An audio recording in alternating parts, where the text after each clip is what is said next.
عليكم ورحمة الله. أعوذ بالله من الشيطان الرجيم. بسم الله الرحمن الرحيم. الحمد لله رب العالمين.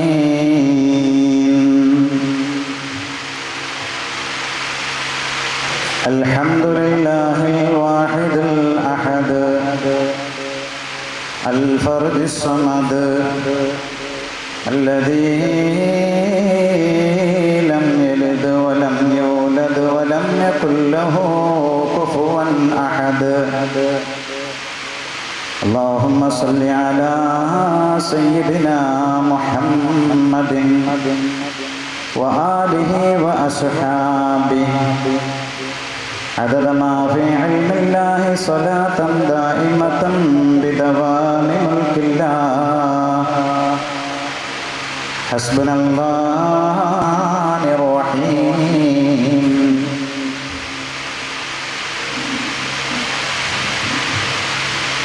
لقد من الله على المؤمنين إذ بعث فيهم رسولا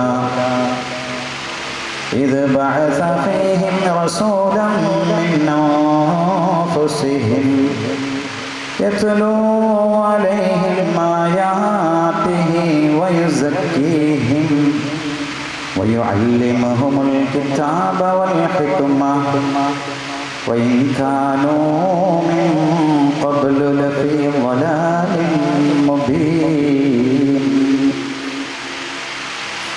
صدق الله مولانا العظيم. لا يؤمن أحدكم حتى أكون أحب إليه من والده وولده والناس أجمعين. فاق النبيين في خلق وفي خلق ولم يدانوا في علم ولا كرم. مولاي صل وسلم دائما أبدا على حبيبك خير الخلق كلهم. صلى عليك الله يا خير الورى يا هاشمي يا خير من وطئ الثرى يا من أتانا داعيا ومبشرا يا هاديا للمستقيم سليما. صلى عليك مسلما تسليما.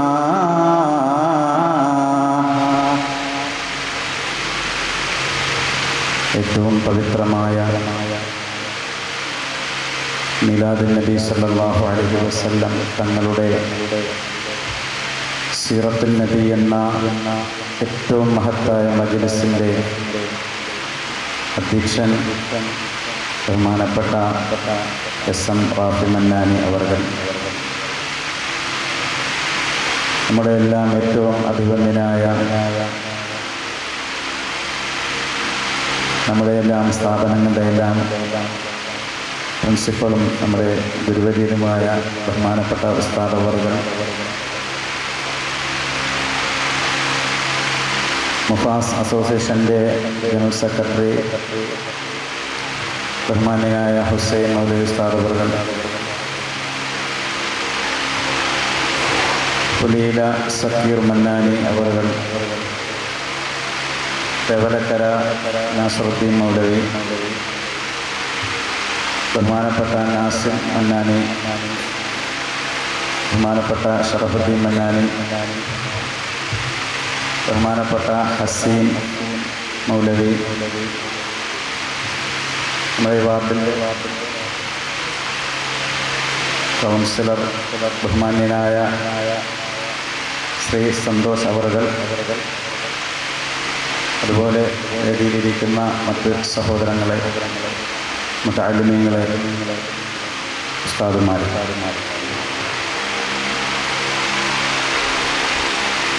മഹാനായ അഷ്റഫുൽ വറാ നബി മുഹമ്മദ് മുസ്തഫ സല്ലല്ലാഹു അലൈഹി വസല്ലം തങ്ങളുടെ ഏറ്റവും പവിത്രമായ ജന്മദിനം കൊണ്ട് അനുഗ്രഹീതമായ പരിശുദ്ധ റബീഉൽ അവ്വലിൻ്റെ സുന്ദരമായ രാവുകളിലാണ് നാം നിലകൊള്ളുന്നത്. നബി സല്ലല്ലാഹു അലൈഹി വസല്ലമ തങ്ങളെ സംബന്ധിച്ചിടത്തോളം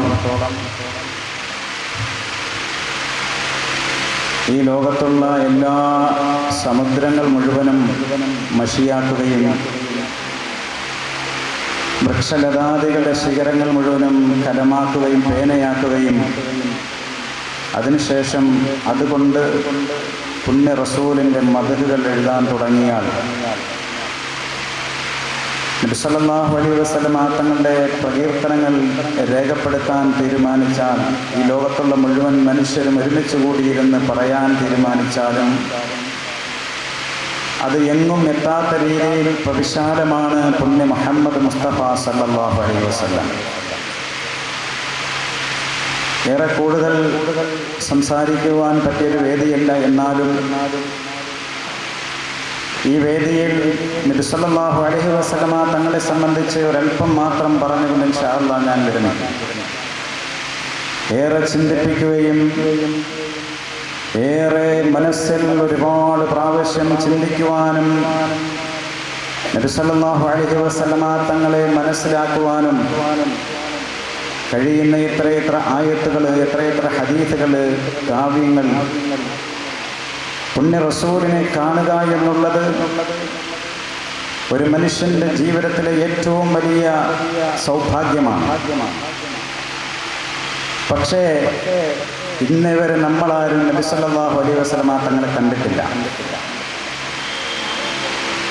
നബി തങ്ങളെ ഒരു നിമിഷമെങ്കിലും, ഒരു സെക്കൻഡെങ്കിലും കാണുകയും പുണ്യ റസൂലിൽ വിശ്വസിക്കുകയും ചെയ്ത മഹത്തുക്കൾ മുസ്ലിം സമുദായത്തെ സംബന്ധിച്ചിടത്തോളം അവർ തന്നെ ആ കാഴ്ചയുടെ പേരിൽ ഈ സമുദായത്തിലെ ഉന്നത സമൂഹമാണ്. അതിനുശേഷമുള്ളവർ, നബിയെ കാണാത്തവർ എത്ര വലിയ ഉന്നതമായ പദവിയിലെത്തിയാലും റസൂലുള്ളാഹി സ്വല്ലല്ലാഹു അലൈഹി വസല്ലമ തങ്ങളെ കണ്ണുകൊണ്ട് നേരിട്ട് കണ്ട ഒരാളുടെ പദവിയിൽ ഒരു പണ്ഡിതനും ഒരു നേതാവിനും എത്താൻ സാധ്യമല്ല. പരിശുദ്ധ ഇസ്ലാമിൻ്റെ വിശ്വാസം അതാണ്.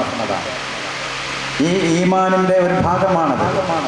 ആ വിശ്വാസത്തിൻ്റെ ഒരൊറ്റ കാരണമെന്ന് പറയുന്നത് കണ്ണുകൊണ്ട് നബിയെ കാണുക എന്നുള്ളതാണ്. ഇനി കാണാത്ത ഒരാൾ നബിയുടെ അടുക്കലൊന്ന് സഹവസിച്ചു, നബിയുമായിട്ട് കൈപിടിച്ചു, റസൂലുള്ളാഹി സ്വല്ലല്ലാഹു അലൈഹി വസല്ലം തങ്ങളുടെ കരം പിടിച്ചുകൊണ്ട് പരിശുദ്ധ ഇസ്ലാമിൽ കടന്നു വന്നാൽ കണ്ണുകൊണ്ട് കാണാൻ കഴിഞ്ഞിട്ടില്ല എങ്കിലും നബി തങ്ങളുമായിട്ട് സഹവസിച്ചതിൻ്റെ ഉന്നതമായ സ്ഥാനമുണ്ട്. അബ്ദുല്ലാഹി ഇബ്നു ഉമ്മു മക്തൂമിനെ പോലെയുള്ള സ്വഹാബികൾ. അപ്പോൾ റസൂലുള്ളാഹി സ്വല്ലല്ലാഹു അലൈഹി വസല്ലം തങ്ങളുമായിട്ട് ഒരു സെക്കൻഡ് സഹവസിക്കുകയോ കാണുകയോ പ്രവർത്തിക്കുകയോ നബി തങ്ങളുമാണ് താബിഈങ്ങൾ. അതിനുശേഷമുള്ളതാണ് തബഅത്താബിഈങ്ങൾ. يتكلم رجل من أمتي بعد الموت من خير التابعين. പുണ്യ മുഹമ്മദ് മുസ്തഫ പറയുകയാണ്, സല്ലല്ലാഹു അലാ മുഹമ്മദ് സല്ലല്ലാഹു അലൈഹി വസല്ലം. സ്വഹാബത്തെ മരണപ്പെട്ടതിന് ശേഷം അസ്രായീലിന്റെ കരാളഹസ്തങ്ങളിൽ അകപ്പെട്ടു. മരണത്തോട് ശേഷം, മരണപ്പെട്ടതിന് ശേഷം പിന്നെ ഒരാള്, എൻ്റെ താബീങ്ങളിൽപ്പെട്ട ഒരാള് സംസാരിക്കും. സഹാബാക്കളോട് പറയുമ്പോൾ മരണത്തിന് ശേഷം സംസാരിക്കുന്ന ഒരു വിഷയത്തെ സംബന്ധിച്ച് പറഞ്ഞു. പുണ്യ മുഹമ്മദ് മുസ്തഫ സല്ലല്ലാഹു അലൈഹി വസല്ലം റബീഉ ഇബ്നു ഹവാശ് എന്ന് പറയുന്ന താബിഈകളിൽപ്പെട്ട മഹാനവർകൾ, അദ്ദേഹത്തിൻ്റെ സഹോദരൻ അബ്ദുല്ലാഹിബ്നു റബീഉ എന്ന് പറയുന്ന അബ്ദുല്ലാഹിബ്നു ഹവാശ് റളിയല്ലാഹു അൻഹു മരണപ്പെട്ടപ്പോൾ റബീഉ ഇബ്നു ഹവാശിനോട് വന്ന് പറഞ്ഞു, നിങ്ങളുടെ സഹോദരൻ അബ്ദുള്ള മരണപ്പെട്ടിട്ടുണ്ട്. അദ്ദേഹം പള്ളിയിൽ ഇബാദത്തിലായിരുന്നു. പള്ളിയിൽ നിന്ന് ഇറങ്ങി നേരെ മരണ വീട്ടിലേക്ക് സഹോദരൻ മരണപ്പെട്ട് കിടക്കുന്ന തൻ്റെ സഹോദരൻ്റെ അടുക്കലേക്ക് ചെന്നു. മയ്യത്തിനെ മൂടിക്കിടത്തിയിരിക്കുകയാണ്. വെള്ളത്തുണി മാറ്റിയിട്ട് അസ്സലാമു അലൈക്കും യാ അഖീ.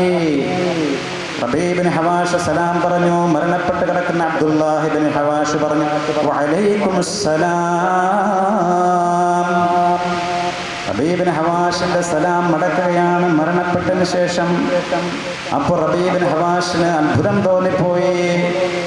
അദ്ദേഹം ചോദിച്ചു, മരണത്തിന് ശേഷം നിങ്ങൾ സംസാരിക്കുകയോ? മരണത്തിന് ശേഷം നിങ്ങൾ സംസാരിക്കുകയോ? അതെ, ഞാൻ മരണപ്പെട്ടു, അതിനുശേഷം സംസാരിക്കുകയാണ്. അദ്ദേഹം ചോദിച്ചു, നിങ്ങളുടെ അവസ്ഥ എന്താണ്? മരണത്തിന് ശേഷം നിങ്ങളുടെ അവസ്ഥ എന്താണ്? റൂഹും റൈഹാൻ, എൻ്റെ റൂഹ് നല്ല പുഷ്പങ്ങൾ, മണമുള്ള പുഷ്പങ്ങളുടെ അടുക്കലേക്ക് അല്ലാഹു കൊണ്ടെത്തിച്ചിരിക്കുന്നു. അദ്ദേഹത്തിൻ്റെ റൂഹിൻ്റെ ആത്മാവിൻ്റെ സഞ്ചാരത്തെ സംബന്ധിച്ച് സംസാരിക്കാൻ തുടങ്ങി. അല്ലാഹുവിൻ്റെ റസൂൽ പറഞ്ഞത് അതേ രീതിയിൽ പുലരുകയാണ്. അതുപോലെ താബിഈകളിൽപ്പെട്ട ഒരു മനുഷ്യനെ സംബന്ധിച്ചാ പറഞ്ഞത് ആരാ? മഹാനായ ഉവൈസുൽ ഖർനി റളിയല്ലാഹു അൻഹു.